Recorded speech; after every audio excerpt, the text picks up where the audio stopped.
Ça va? Il faudrait que vous remontiez, je remonte la corde et puis après je la rebalance. Voilà.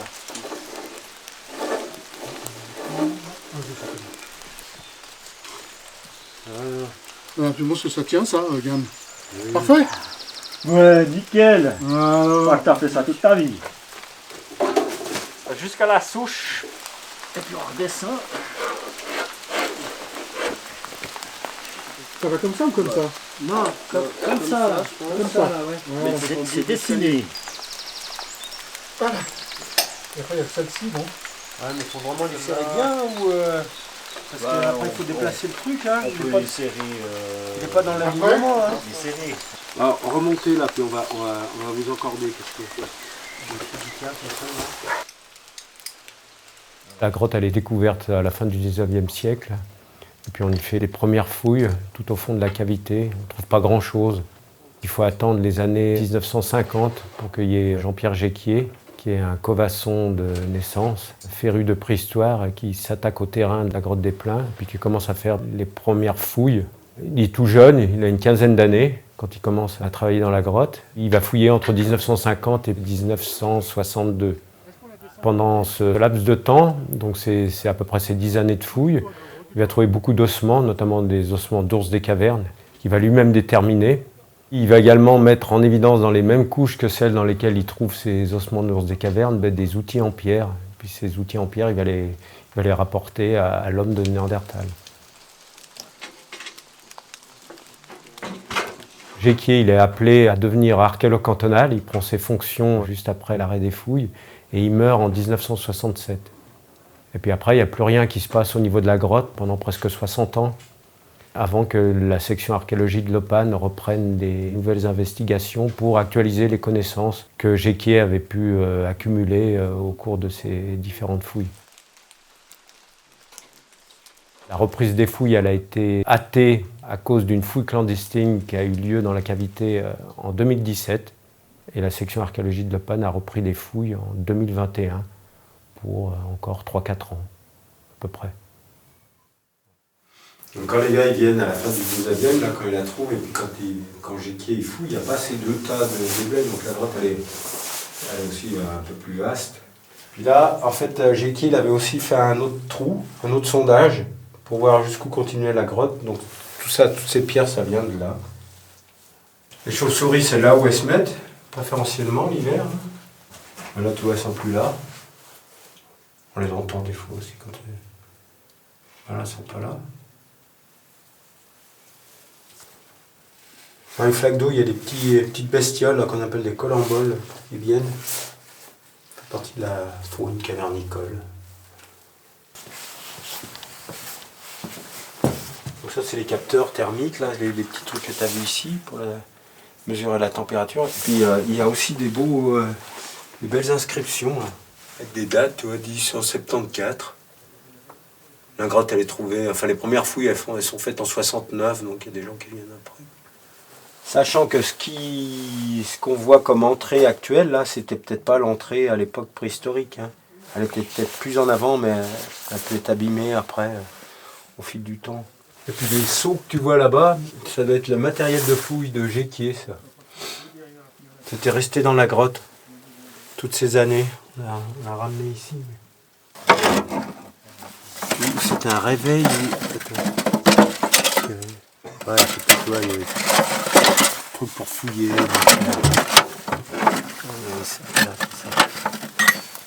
C'est ça, tu vois, c'était un thermomètre qui était au fond de la grotte. Hein, il était resté sur 10 degrés. Oh, regarde. Luc sous la lumière. Hop. Un micro. Voilà.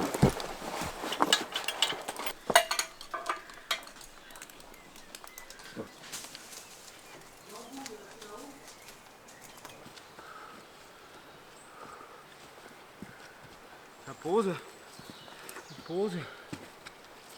Ouais. Une taille.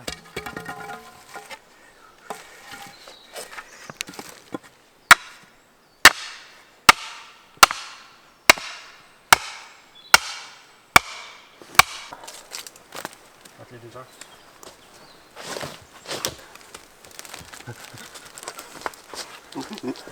Alors, ça va, c'est bon.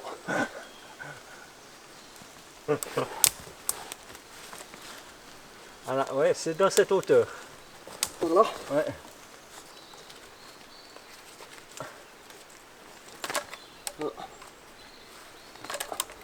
Non. Non plus. Je vais prendre un plus haut. Ah, bon. Yes.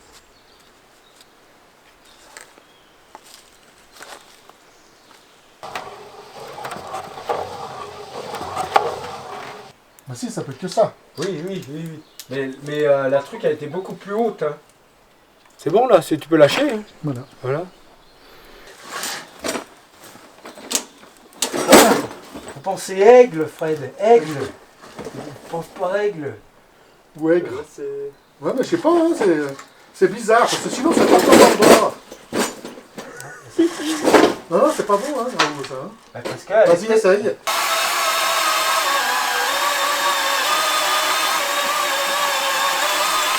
Ah Luc, ça arrive, hein, attention, tu nous dis. Hein. Écarte-toi.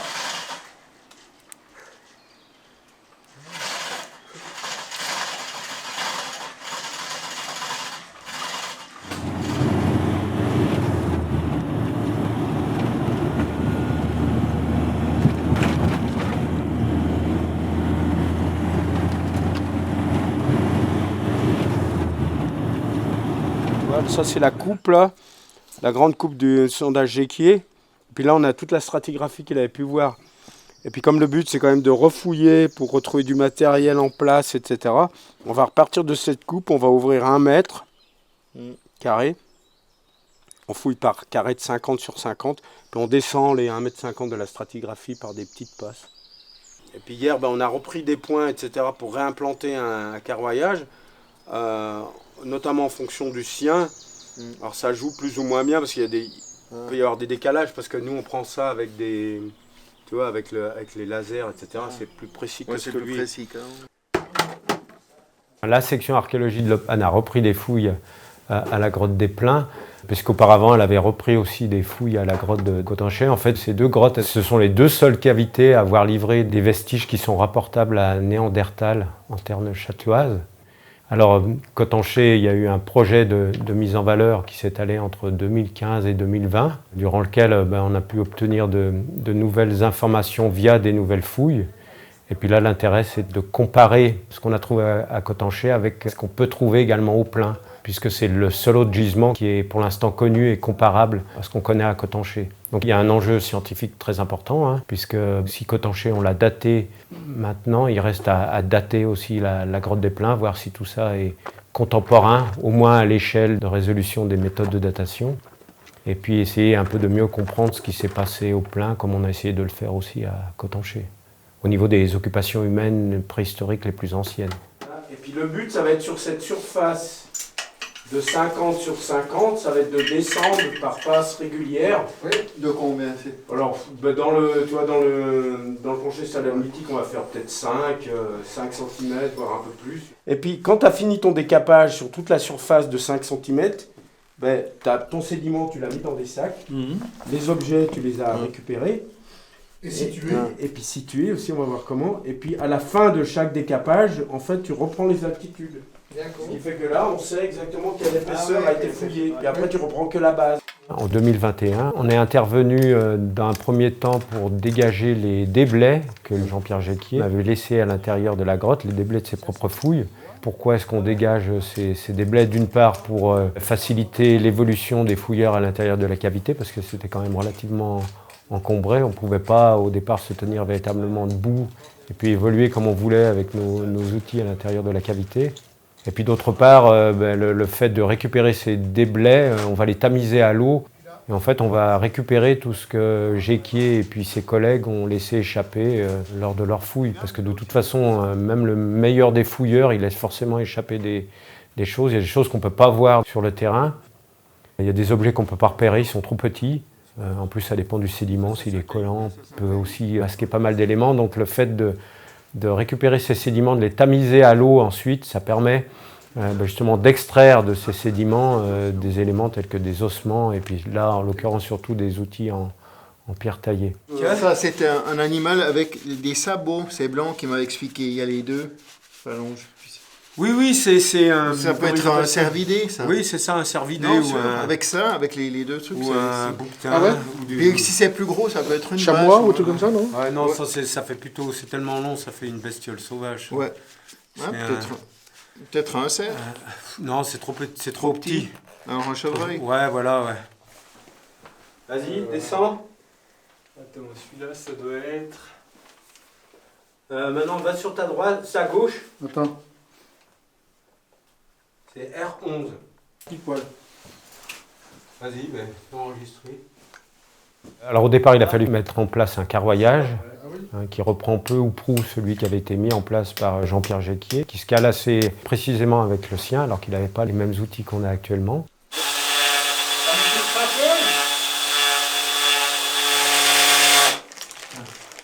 Super dur. C'est pas coincé en bas avec la queue? Ah, peut-être, ouais. 4.931 ou je vais 400 ou 4.93. 93, ça suffit. Ça suffit, hein. Tu vois la mètre, décimètre. Ah, mais parce que c'est pas une coordonnée à l'échelle du sous-carré. Non. C'est la coordonnée absolue dans le système coordonnée fédéral. Ouais. Et l'alti, ça serait quoi l'altitude là? 1101 mètres 63. 4.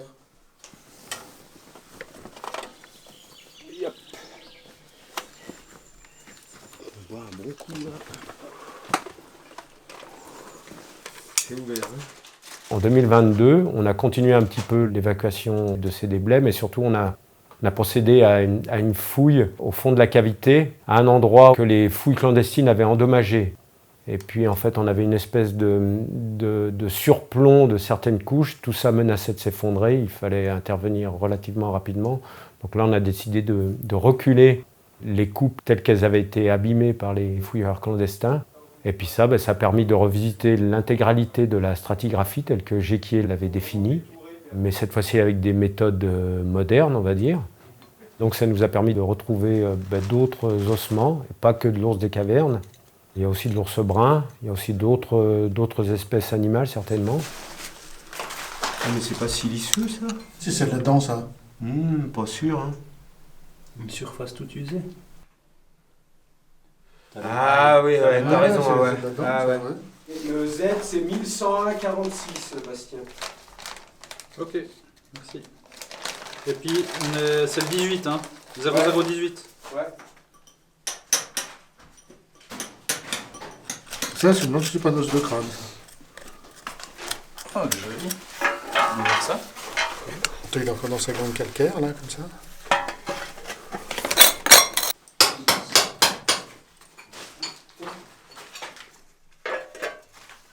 Et là, il y a un petit ours là qui est dans le coin, là. Avec tous ces trucs là. Des petites côtes. Ouais.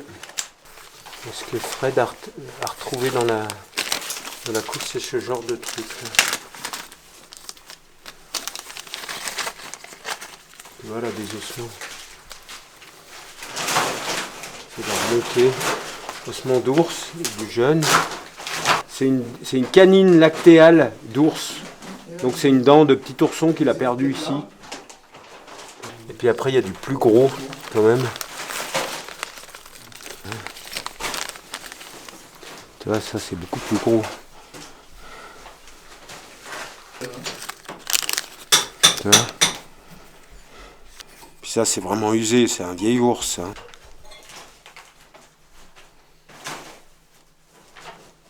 C'est un morceau d'os. Ah ouais. Mais il fait plus que 25, donc on va le coter. Donc Z sup, je t'ai dit 11,01, 33. 33 et l'autre, 11. Ouais.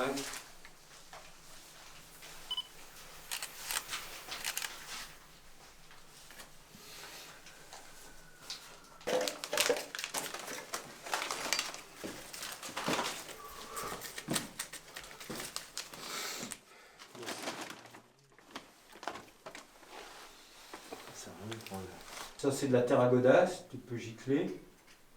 Où ça?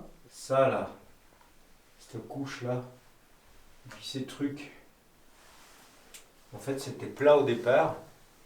Et puis avec les alternances de gel et dégel, en fait, ça s'est remonté comme ça, naturellement. On peut choper un bout de la bande 40, puis on va sur les deux sous-carrés là.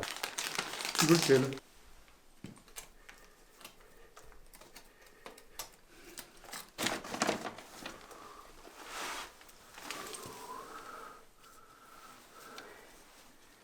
C'est pas de la lumière? Maintenant, tu sais, l'autre fois, on avait essayé que le flash, ça marchait même mieux. Ah bah toi, je t'avais dit depuis le début. Non, tu m'avais rien dit.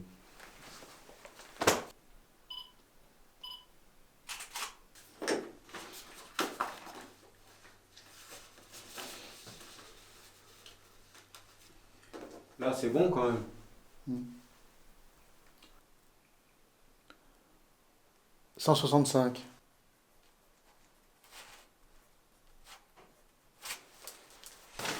Alors, Tu vois, rien qu'au son en plus. Ça avait pas la. C'est dingue, hein. Et voilà. Et voilà. c'est un bel éclat. Hein, Ouais. le silex, il silex, n'est pas roulé, il est pas encore, roulé, il est celui-là. presque, il est encore un peu coupant, tu vois.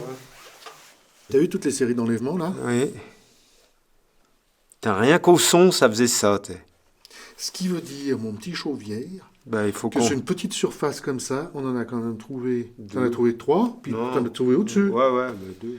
Ben, il y en a quand même pas mal. Cette couche, elle est plus vieille que celle-ci. Puis les Néandertaliens, ils étaient là, apparemment, il y a 40 000 ans, minimum, 36 000 ans, les derniers. 40 000 ans ici. En Suisse, je pense, c'est ça. Donc, la couche, celle-ci, là, ben, elle est plus vieille de 40 000 ans. Que Au 40 moins, 000 ans. je sais pas, ce machin, ça a au moins 40 000 ans. Je pense. Minimum 40 000 ans. Mais je pense qu'elle est plus vieille, mais je peux pas te dire de combien, quoi. Donc le dernier qui l'avait touché avant moi, c'était un néandertalien. Ou une néandertalienne, à savoir.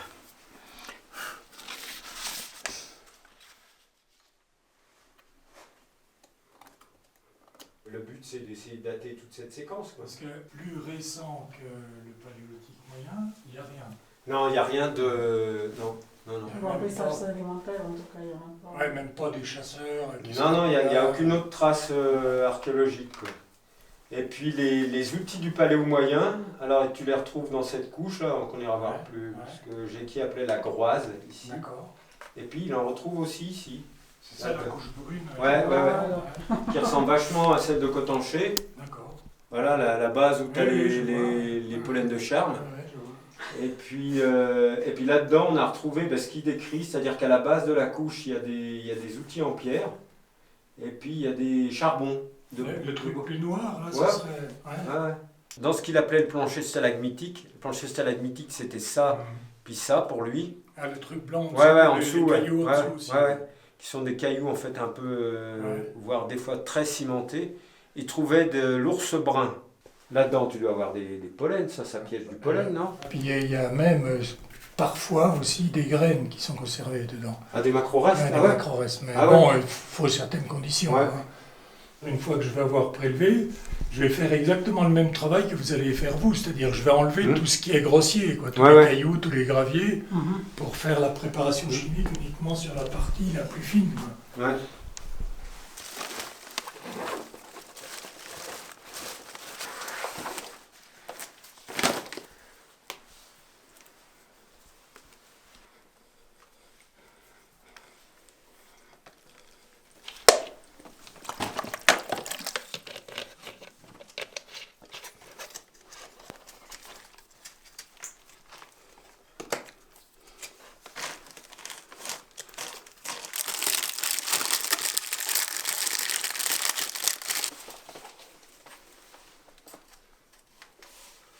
C'est charbonneux ou manganèse?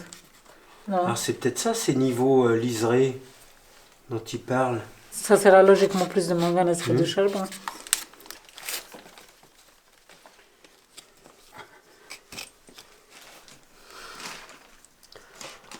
Ouais. Ça l'est plutôt du manganèse. A priori, ouais, parce qu'il n'y a pas la texture fibreuse Ouais. du charbon de bois ou du charbon d'os, mais bon. Ouais. Je crois que là, tu as tapé un fragment de roche. Ouais, c'est pour ça que ça crissait. Ouais.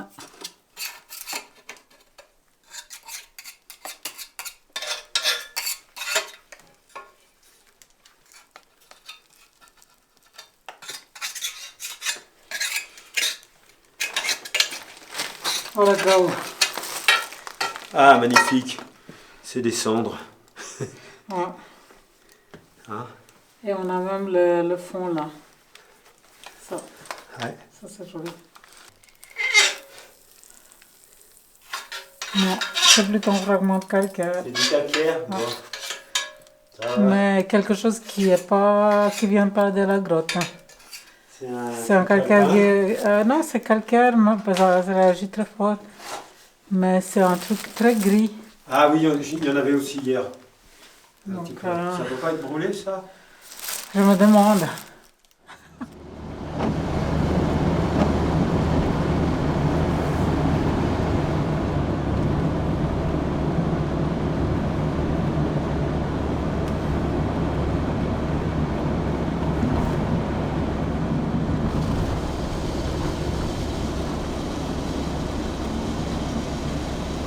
Il y a trop d'eau. Ben là, il y a plein de flotte, tu vois, sur le Ouais. plancher stalagmitique. Regarde, il n'y en a jamais eu autant. Ouais, Et puis en fait, ça a ruisselé là, et ça a fait tomber un bout de la coupe. C'était tellement sec pendant Ouais, un c'est machin, ça, ça- ouais. Je pense que la surface, ça n'a pas absorbé du tout. Quoi. Ouais, c'est ça. C'est ça, ouais.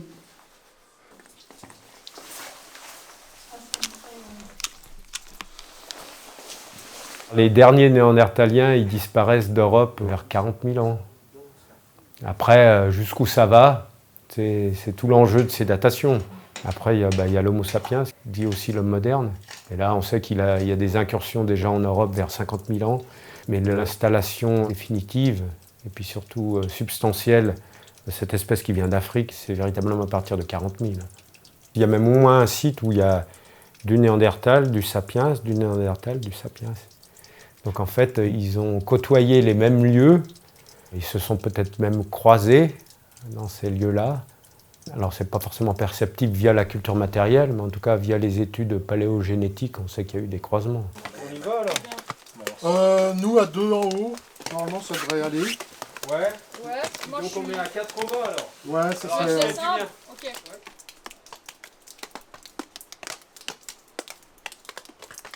Attends. Tu le tiens toujours, hein? Ah, moi c'est bon. Voilà, on y va. Il me dit que c'est bon là pour Ah toi? ouais, là, je freine.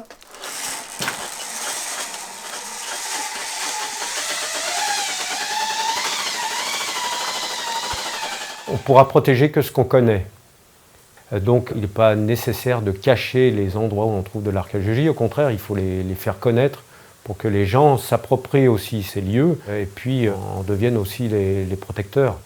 Alors les grottes sont fermées, quand il y a de l'archéologie à l'intérieur, elles sont fermées par une grille pour éviter les allées et venues intempestives, mais ça n'empêche pas des incursions humaines très ciblées, très motivées, mais dans un cadre qui est complètement contrôlé. Et ça, à terme, on va dire, le fait de faire connaître ces endroits-là, je pense que c'est une meilleure façon de les protéger plutôt que la coercition ou l'accès totalement interdit aux grottes.